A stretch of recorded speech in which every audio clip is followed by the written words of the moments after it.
Hey Canucks fans, the Canucks are preparing to say goodbye to assistant coach Manny Malhotra. I'm Clay Emo, I'm at Canuck Clay on Twitter, I'm at Clayton Emo on Instagram. I'm the founder of the GLCPC, the Good Looking Canucks Positivity Club, and this is my Canucks take, all in one take. It's Clay's Canucks commentary for Thursday, September the 17th. This is where you get Canucks insight that's positive and timely. Couple of things real quick. Happy belated birthday to my son Jacob. He turned 17 yesterday, but because I did a pre-recorded vlog, pre-recorded chat, which I'll talk about in a second, I didn't get a chance to greet him on my vlog, almost live, so to speak. You know what I mean. So when I say happy birthday to Jacob, I know many of you reach out to him through me on Twitter and things like that, which was very nice of you. So yeah, we had a great day, mostly at home. I had to work, he had school, and then we had some close family over last night for dinner. So that was nice. Also want to thank you for your feedback to my chat with David Quadrelli, managing editor of Canucks Army, and of course, Canucks Conversation podcast host with Chris Faber. Really, really good stuff. And between him yesterday and Harm Dial on Monday, really blessed to speak to two bright guys. They're only 20 years old each, so combined, I'm still 6 years older than them combined, which kind of makes me feel bad. Well, I'm okay with it, actually. But more importantly, just bright minds, bright, thoughtful people that, whether they stay in Canucks media, Canucks management down the road, whatever it may be, I know that they'll both find success, and I appreciate that they took the time to share their insight and wisdom, all 20 years of experience each, with me on the Zoom chats. So that, and thanks for the great feedback from all of you saying that you're happy that you're seeing the chats resume right now. Got a couple irons in the fire, so to speak, so I'll announce those guests as they come on. Okay, today I was planning to talk about Brock Besser, Matt Dumba, the rumors that never go away, different viewpoints on the value of Besser. Maybe I'll do that tomorrow.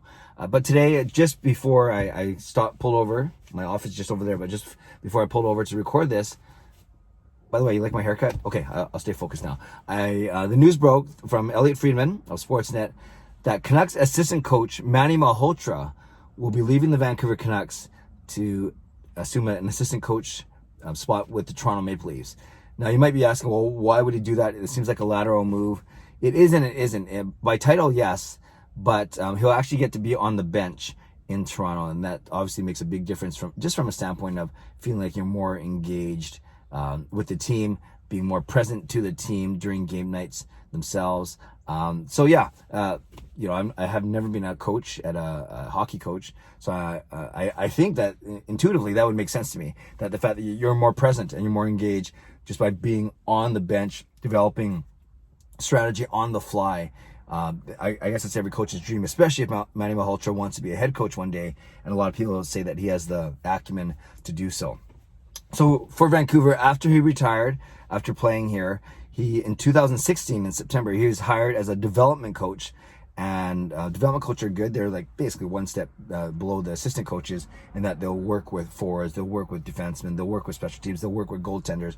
My cousin Dusty, he was never an assistant coach yet for an NHL team, but he's been a goaltending development coach for both the Winnipeg Jets and the LA Kings. Development coaches are obviously very, very important. That's, you can kind of presume that from the term development in their job title.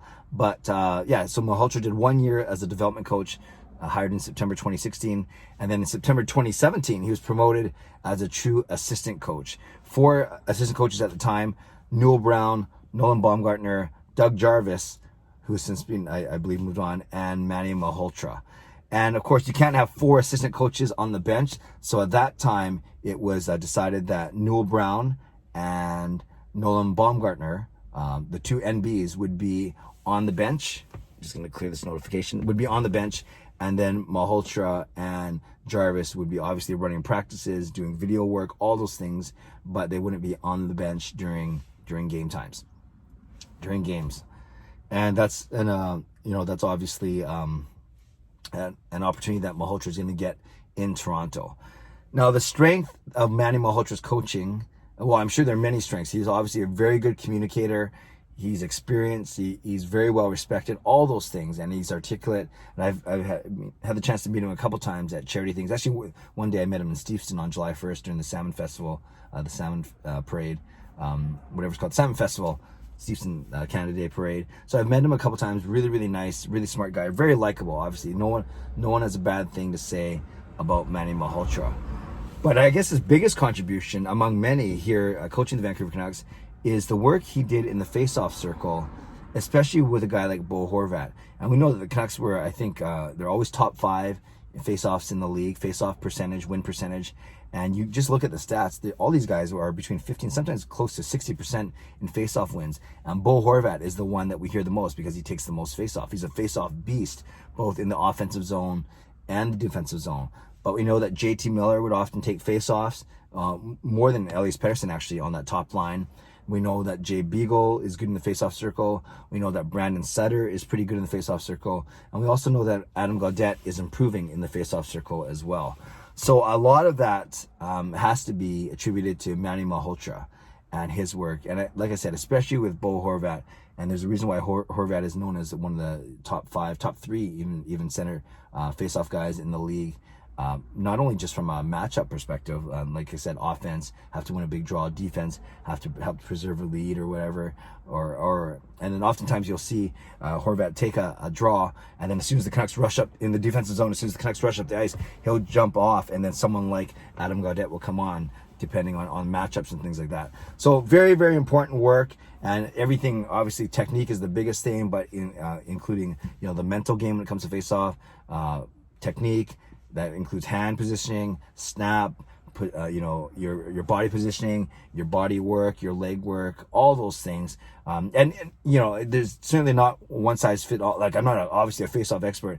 The most I'll do is I'll try and take a face-off on my roller hockey team and hope that I'm still on my feet 2 seconds later after the puck is dropped. But obviously there's a lot of things that go into it, and the face-offs are very important. You hear coaches talk about it every time in a press conference. Talk about, you obviously want to start with the puck as opposed to starting without it, and think of it just just intuitively. At regular strength, you want to have the puck.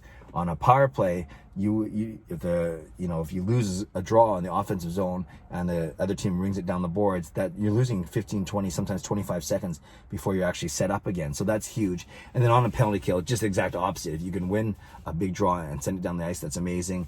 Obviously kill some time, but if you lose, then you're already on your heels and starting the power play off on a bad foot. So again, biggest news of today, Manny Malhotra going to the Toronto Maple Leafs as an assistant coach, getting a bench spot, one that he didn't have with the Vancouver Canucks, and this is according to Elliot Friedman of Sportsnet.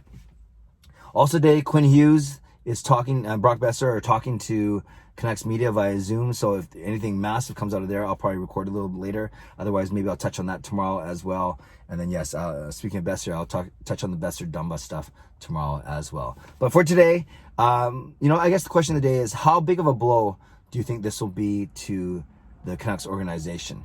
The Canucks aren't going to suddenly forget how to take face-offs just because Malhotra leaves, but it's that constant, consistent work at practices now that they'll have to be working under someone else. So how big of a blow is it to the Canucks that Malhotra is leaving? That's the question of the day. Leave a comment below. I love to read, react, and reply. Subscribe if you like to. Like this video if you like to. Stay safe, stay healthy, take care of yourselves, and take care of each other. Have a great day. God bless, and go Canucks go.